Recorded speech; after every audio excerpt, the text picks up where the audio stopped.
Hey y'all, it's your girl Millie Chun. Let's get into some hot topics. Let's go. First and foremost, dear black woman, I love you from another black woman because we are truly hot topics. We got this. Do y'all remember Fat Boy and his wife from Couples Retreat? You know, Ronnie DeVoe and his wife were hosting it, right? Child, they went through so much on that show. Y'all, she is living in a homeless shelter with the kids. And she would not tell him where they are so he can come and get them. He said, "It looks crazy on me, but my children's mother keeps them away from me living in a homeless shelter," shaking my head. "I'm super sad. I wish I could change things, but she won't tell me where my kids are, but faking at these strip clubs, bluffing like she getting money." She living in a homeless shelter and she won't even tell you the daddy, and she's a stripper. She don't want nothing to do with you. And clearly you're not good at what you're doing because your wife will be at home and not in the strip club. But then again, that is where you met her. So what? Boy, go home. So Lil Scrappy is out here apologizing and explaining what he said about all his kids having I was about to say DUI. All his kids having a DNA test, right? He said that he knows that all his babies are his babies, but he is having a DNA test on this new baby. He said, but he knows that's his baby too. So if you know that, sir, then why you wasting that kind of money? Let's keep going.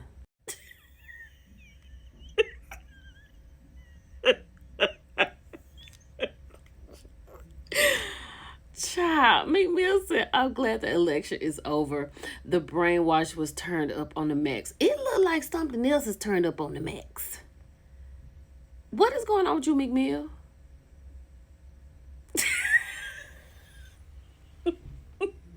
Y'all, this is Paula Patton and Robin Thicke's son.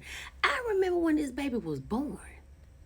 He looks like his daddy and he looks like his mama. He is so handsome, right? She looks good too. He was saying how proud of his mother that he is, like her being an actress, and he wants to get into that business also. And she was looking at him with so much love. I think that was so sweet. Child, did you get into, hold on, let me move myself to the side, honey. I need you to see this. Did you get into the Carlos King and Miss Lawrence interview? I didn't watch it. I think I am going to watch it now, though. Carlos said you were approached to have a peach. He said yes. He said, but at the time when they approached him to do that, the higher ups didn't think that that is something they needed to go with because it's the housewives of Atlanta, and they probably felt like having a queer person representing and holding a peach may not be good for the show. Now, I don't know how that is going over today, but I could see how they could say that then. But did you know that? I never even thought that as an option. What do you think about Miss Lawrence being a housewife, child? But I must say, he was definitely in the mix with all the girls. Kenya, too. I missed him on the show, though. So we're just going to keep rolling with Kingdom Reign. So Carlos hosted an event last night for Love and Marriage Huntsville with the Scots for the NAACP. So they look great. I think they look great. I think Tisha looks really good. I don't know why Kimmy has gray hair in her head, but I mean, I thought they looked really good. But like, where's Martell? Right? And I saw on Tisha's page, I think it had Black Excellence on it. I understand why you chose these couples. I get it. I get it 100%. But then you also had Ken, Trish, and Marquez. That's a super couple. I'm sorry, thruple. But they look great. Let's keep going. Y'all, this 35-year-old woman in Miami, she was a payroll supervisor. She was stealing over $46,000. She would use her email address to take people's paychecks and deposit it in her account. So this is 35-year-old Sadia Byers, right? She was hired at Mr. Hospitality back in March. And this was like She didn't give it time to like seem like scope it out. She started in March.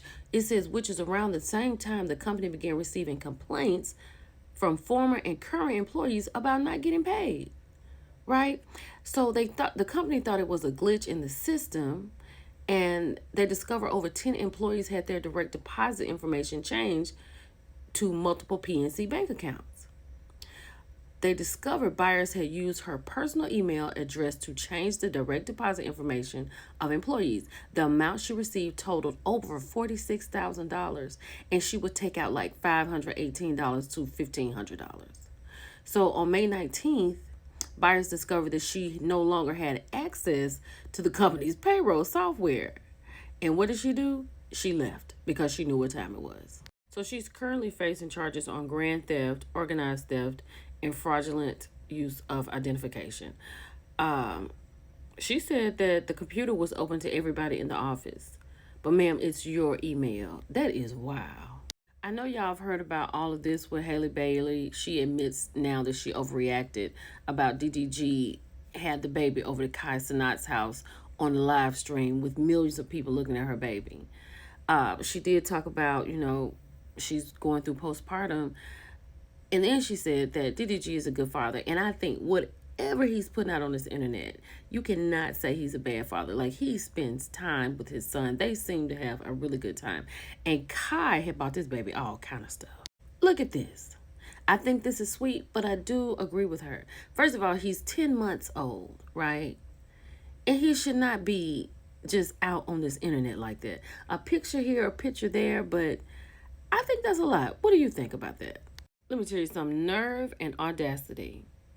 So Cassie's lawyer has told Diddy's lawyer to go somewhere and shove this gag order somewhere because Puffy doesn't want anybody talking about his case. Sir, sit down on that 2-inch mattress. Child, so Cassie's lawyer basically said, Puffy, go sit down on that mattress because everything you have done, sir, you can't tell nobody to be quiet. You be quiet, right? Especially when his family is talking about the case. He mentioned how Quincy had made a post talking about how the family is devastated and the truth will prevail. Even Janice talking about it's a public lynching and this is a narrative created out of lies. Ma'am, you know who you brought into this world, right? But the judge has denied his request for a gag order. Very good. Let's keep going. Child, these rappers out here, they trying to get their coin. Do you hear me? T.I. and Tiny demand Sabrina Peterson to pay them $1,000 per day until her debt is paid. I think she owes them like $96,000. So Tip and Tiny has asked a California judge to hold their former friend Sabrina Peterson in contempt for refusing to pay the $96,000 in legal fees, right?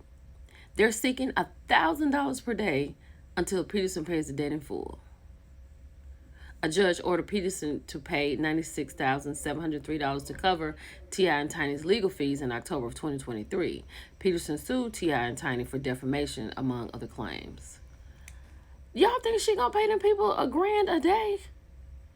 Despite this court's repeated orders that she pay T.I. and Tiny their statutory attorney's fees and costs, she has continuously and willfully refused to do so. The couple's lawyer wrote, her blatant noncompliance with the orders not only demonstrates a disregard for the authority of this court, but also imposes an unfair and ongoing financial burden on T.I. and Tiny. Child, T.I. and Tiny ain't got no financial burden. Now, I ain't in their pockets. I don't know what's in their bank.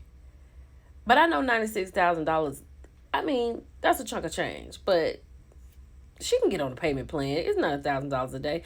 Y'all go somewhere and sit down. Child, I'm with Simone Biles. Mr. Biden, I need you to stand up, straighten your back, and make some things shake before your departure.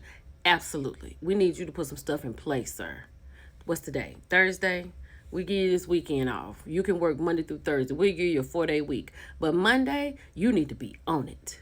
I don't know about y'all, but I have had to do this. I did this today. She put some crazy stuff out there on this internet on my timeline. It was up for me. I ain't playing no games. Y'all, we moving on. It's your girl, Millie Chun. I'll talk to you later. Bye.